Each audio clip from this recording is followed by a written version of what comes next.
చాలా అసలుకి మీరు ఒక ఇన్ఫోసిస్ జాబ్ చేసుకుంటున్నప్పుడు వీక్లీ 5 డేస్ జాబ్ చేసుకొని మిగతా టైం ప్రశాంతంగా పడుకోక ఈ సినిమాలు ఈ షార్ట్ ఫిలింలు ఏంటి, ఈ వెబ్ సిరీస్లు ఏంటి, సినిమాలు ఏంటి అనుకున్న సందర్భం ఏదైనా ఉందండి? డే 1 నుంచి చెప్తుంటే. డే 1 నుంచి అనిపించలేదు. బట్ ఆఫ్టర్ వకీల్ సాబ్ చాలా సార్లు అనిపించింది.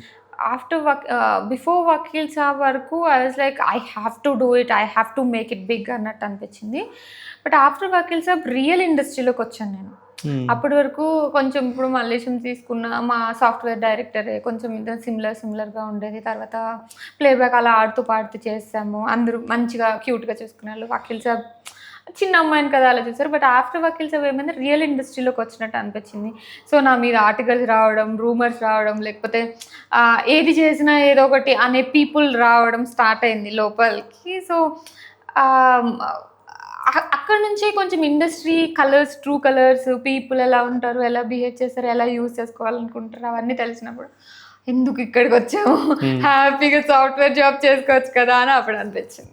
But now I got use to it. అప్పుడు కొత్తగా అనిపించింది కాబట్టి కొత్తలో కొంచెం ఉంటుంది కదా, కొత్త వరల్డ్లోకి వచ్చామని. But now I got use to it. Now you got perfect world in cinema field. లేదు, ఎలా నా శానిటీని నా దగ్గర ఎలా పెట్టుకోవాలో అర్థమైంది. సో ఒక వే ఫిగర్ అవుట్ చేశానని చెప్పొచ్చు. ఫిగర్ అవుట్ చేసుకున్నాను నాకు మీరు కనిపెట్టేశారు. This is the whole is mine. Okay, నేను ఇలా ఉండొచ్చు, ఇలా చేయొచ్చు, ఇది is what I can do, this what okay, ఇలా మాట్లాడాలి, ఇలా చేయాలి, ఇలా ఇలాంటి రోల్స్ చూస్ చేసుకోవాలి, ఎవ్రీథింగ్. వకీల్ సాబ్, మీ వకీల్ సాబ్ ఇప్పుడు ఉప ముఖ్యమంత్రి గారు. అసలు అది వినటానికి మాట్లాడటానికే అసలుకి నిజంగానే అంటే అసలు ఎంత మడమ తిప్పని నాయకుడు. నేను ఎందుకు అంత ప్రౌడ్గా చెప్తున్నా అంటే 2014లో అసలు పార్టీ నేను పెడుతున్నాను ఫస్ట్ స్పీచ్ రోజు నేను ముందు ఎదురుగున్నాను. ఇట్లా అంటే ఐ స్టిల్ వర్కింగ్ నో చూస్తూ ఉన్నప్పుడు ఈయన ఇంత పోరాటగా ఇంత గట్టిగా మాట్లాడుతున్నాడు, రాజకీయాల్లో ఇది అవే పనైనా, ఇంత నిజాయితీ ఉంటుందా అనుకున్నాను. కానీ 10 years మీకు అసలు నాకు కూడా అండి గూస్ బంప్స్ అనిపిస్తుంది ఎప్పుడు అది గుర్తొచ్చినా కూడా. అంటే someone has done it like ఇప్పుడు చాలా మంది నేను మొన్న ఎవరితో మాట్లాడుతుంటే కూడా అన్నారు ఒకళ్ళు, నాకు అది పర్ఫెక్ట్ యాప్ట్ అనిపించింది. రాజకీయాలు ఎవరైనా 0 నుండి స్టార్ట్ చేస్తారు, మైనస్ నుండి స్టార్ట్ చేసి టాప్ పొజిషన్లోకి వెళ్ళిన ఒకే ఒక నాయకుడు పవన్ కళ్యాణ్ గారు. నిజంగా మైనస్లు కాదండి, నిజంగా ఎన్ని అవమానాలు, ఎన్ని ఎదురు దెబ్బలు అసలు. నాకైతే ఇప్పుడు మీ అందరికి ఇప్పుడు పవన్ కళ్యాణ్ అక్కడ కనబడుతూ ఉంటాడు కదా, నాకు ఆయన్ని చూడగానే నాకు అదే గుర్తు వస్తుంది.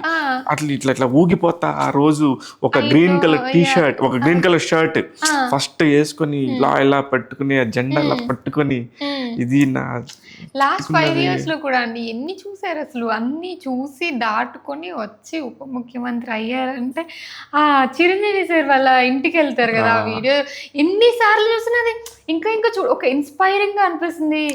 పర్సనాలిటీ అది మాటలు చెప్పలేము. నాకే ఎప్పుడు ఆ వీడియో చూసినా, ఎప్పుడు ఆ వీడియో గురించి అనుకున్నా ఏదో మన మనిషి, మన పర్సన్, మన ఇంట్లో వాళ్ళు ఉంటారు కదా, మన అన్నయ్యో లేకపోతే వాళ్ళు వెళ్ళేసి ఇంత సాధించుకొని అయ్యా ఆ ఫీలింగ్ వచ్చింది నాకైతే.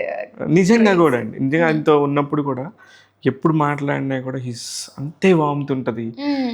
మనం ప్రపంచం అంతా పవర్ స్టార్ ఆవు అంటది కానీ ఆయన ఒక 100 tons ఏసీ ఎంత కూలింగ్ ఉంటుందో అంత cooling. Very down to earth, normal గా మాట్లాడుతూ అదే ఎగ్జాక్ట్లీ. వకీల్ సాబ్ లో మీరు పని చేసినప్పుడు చాలా సీన్లు కూడా మీరు కాంబినేషన్ ఉన్నాయి, కోర్ట్ సీన్స్ కానీ ఇంకా విడిగా కానీ. ఎలా ఉండిందండి మీకు ఆయనతోని? ఎలాంటి గుర్తు ఉంటాయి? ఇప్పుడు నేను చూసిన ఒక 10, ఒక 30, 50, ఒక 100 సందర్భాలు అనుకోండి మొత్తం మీద. నేను ఒక 20 ఏళ్లలో ఒక 100 సార్లు చూస్తే నాకు 100 సార్లు అలా కనిపించేవాడు. ఆయన ఎప్పుడు ఏం మాట్లాడతాడు, ఎప్పుడు ఎలా ఉంటుంది, మీకు ఎలా ఉండింది దగ్గర నుంచి పనిచేసిన వాళ్ళకి?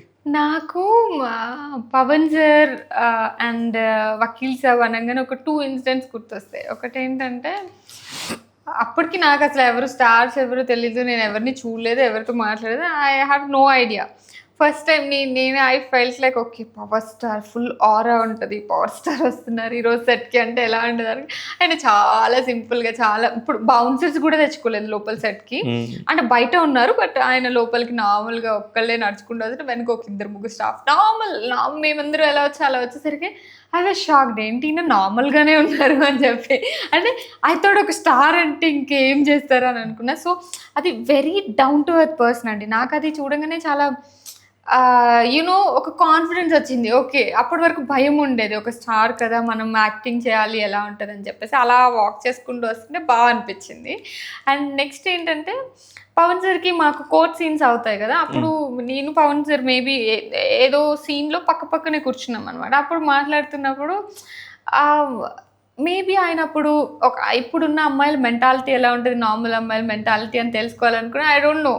సో క్వశ్చన్స్ అడిగేవాళ్ళు, మీరు బయటకు వెళ్తారా, వెళ్ళినప్పుడు సేఫ్గా ఉంటారా, లేకపోతే అప్పుడే ఏదో ఒక స్కూల్ అమ్మాయి గురించి ఒక ఏదో ఇన్సిడెంట్లో పవన్ సార్ పోరాడుతున్నారు. కరెక్ట్. సో ఆ టైంలోనే ఇది జరిగింది అనమాట. సో ఇట్లా చేయండి, అలా ఉండండి, యూనివర్స్కి ఎప్పుడైనా పాజిటివ్ ఎనర్జీ ఇవ్వండి, మీకు ఏదైనా కావాలంటే యూనివర్స్తో చెప్పండి, ఇట్లా గివ్ బ్యాక్ అని చెప్పి అట్లాంటి చాలా చెప్పారనమాట. మంచి వర్డ్స్. ఆయన మీరే కాదు ఎవరు కనిపించినా అడుగుతారు, బట్ మీలాంటి వాళ్ళు పక్కన తోటి నటినట్లు అంటే ఇంకా వాళ్ళ ఫ్యామిలీ మెంబర్ లా ట్రీట్ చేస్తారు కదా, అలాంటప్పుడు ఇంకొద్దిగా ఉంటది, మోర్ రెస్పాన్సిబుల్ గా. అది నేనైతే నేను కూడా అదే చేస్తాను. నాకు ఏదైనా ప్రాబ్లం వస్తే నేను అట్లా ఇట్లా గివ్ బ్యాక్ అని చెప్పేసి యూనివర్స్కి నేను మాట్లాడతాను అని చాలా బాగా ఇన్స్పైరింగ్గా చెప్పారు. నేను నా వర్డ్స్లో నేను కొంచెం అటు ఇటుగా చెప్తున్నాను, బట్ నాకు ఇన్ని ఇయర్స్ అయినా అవి గుర్తున్నాయి సార్ చెప్పినవి. ఒక 1-on-1 కన్వర్జేషన్ జరిగినప్పుడు ఇంత బాగా చెప్తుంటే ఒక ఇన్స్పైరింగ్ ఇన్స్పైరింగ్ వర్డ్స్ అండ్ మీకు లైఫ్ లాంగ్ గుర్తుండే సిచ్యువేషన్స్ అవి. ఇప్పుడు ఇదివరకు అంటే ఎప్పుడో ఒకసారి మనకి పవన్ కళ్యాణ్ కనిపెట్టాడు, ఒక సినిమా వచ్చినప్పుడు సినిమా ప్రమోషన్ టైంలో రోజు కనిపిస్తున్నారు అండ్ రోజు కనిపిస్తున్నారు అండ్ ప్రతిసారి చూసినప్పుడల్లా ఒక యూనో అంటే ఎవరైనా ఏదైనా అనుకుంటే చెయ్యగలరు అని చెప్పడానికి ఒక పర్ఫెక్ట్ ఎగ్జాంపుల్ ఎగ్జాక్ట్గా పర్ఫెక్ట్ ఎగ్జాంపుల్ పవన్ సార్. అసలు అది చూసినప్పుడల్లా ఇంకా మనకు కూడా ఓకే మనం ఇది అనుకుంటున్నాం కదా, వీ కెన్ డూ ఇట్. ఆయన అంత బాగా చేసి చూపించారు, అంత ఇంపాసిబుల్ థింగ్సే చేశారు. మనం చిన్న అనుకుంటున్నాం, మనం ఎందుకు చేయలేము అన్న ఫీలింగ్ వస్తుంది నాకైతే. ఎప్పుడు రాజకీయాల్లోకి వెళ్తుంది అనన్య పవన్ సార్ దగ్గరికి? No thoughts about it right now లేవు అంతే. లేదు నాకు తెలియదు, ఫ్యూచర్ ఏమో తెలియదు. అసలు అవకాశం వస్తే ఐ డోంట్ నో, ఇప్పటికైతే అసలు ఎప్పుడు థింక్ చేయలేదు. అండ్ మీరు ఇందాక చెప్పినట్లు ఏదో చిన్న అడుగులు వేసుకుంటే ఇప్పుడే స్టార్ట్ చేస్తున్నాను కదా. జస్ట్ బిన్ 5 years నేను వచ్చి చూద్దాం ఫ్యూచర్ ఎటు తీసుకెళ్తే అంటే. 5 years అంటే జస్ట్ ఎల్కేజీ. ఎగ్జాక్ట్లీ. ఇప్పుడు ఇంక నుంచి ఇప్పుడే ఎలిమెంటరీ స్కూల్ వేస్తారు. నేను చెప్పాను కదా నేను ఇప్పుడే నేర్చుకున్నాను నా శానిటీని ఎలా కాపాడుకోవాలని. అలా ఏమన్నా జస్ట్ స్కూల్ బ్యాగ్ సర్దుకోవడం వరకు నేర్చుకున్నారు. చూద్దాం చదివేటట్టు ఎలాగా ఫ్యూచర్ లో ఎక్కడికి తీసుకెళ్తారు, ఎక్కడి వరకు వెళ్తాను.